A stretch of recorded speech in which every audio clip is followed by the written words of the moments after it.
Bonnie Jean Beesley's connection to the University of Utah goes back to its very beginnings.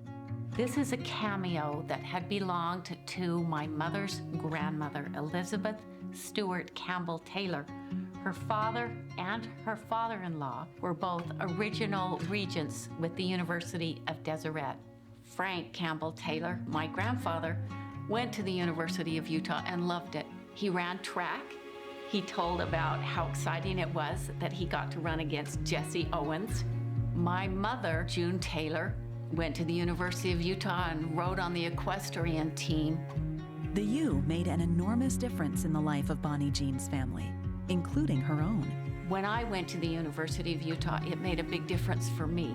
I had the chance to connect with Dr. R.J. Snow and Bay Gardner at the Hinckley Institute of Politics. I ran for the Legislative Assembly and somehow or another was able to be chair of the Governance Committee, which put me into the inner part of how the legislation got passed.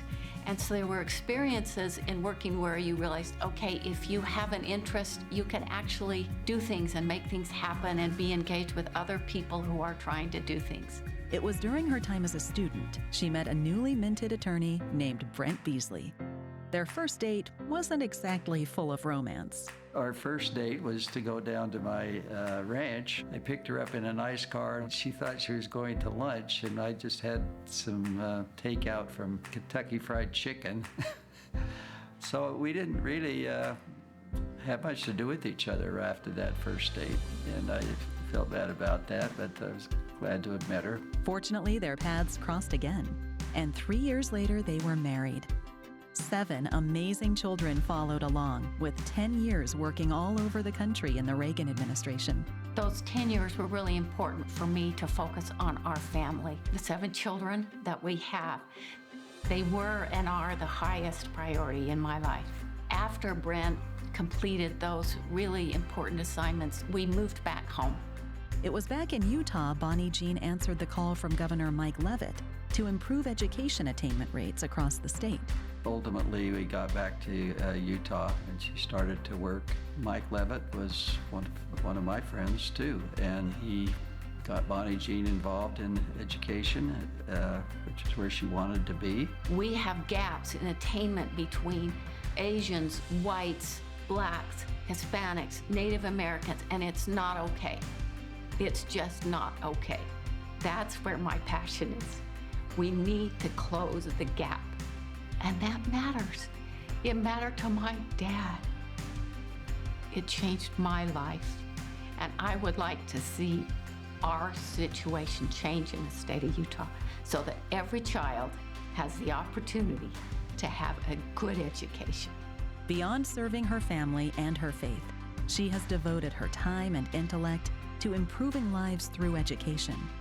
She served as the chair of the Utah Board of Regents, the chair of Salt Lake Community College's Board of Trustees, and many other task forces focused on education.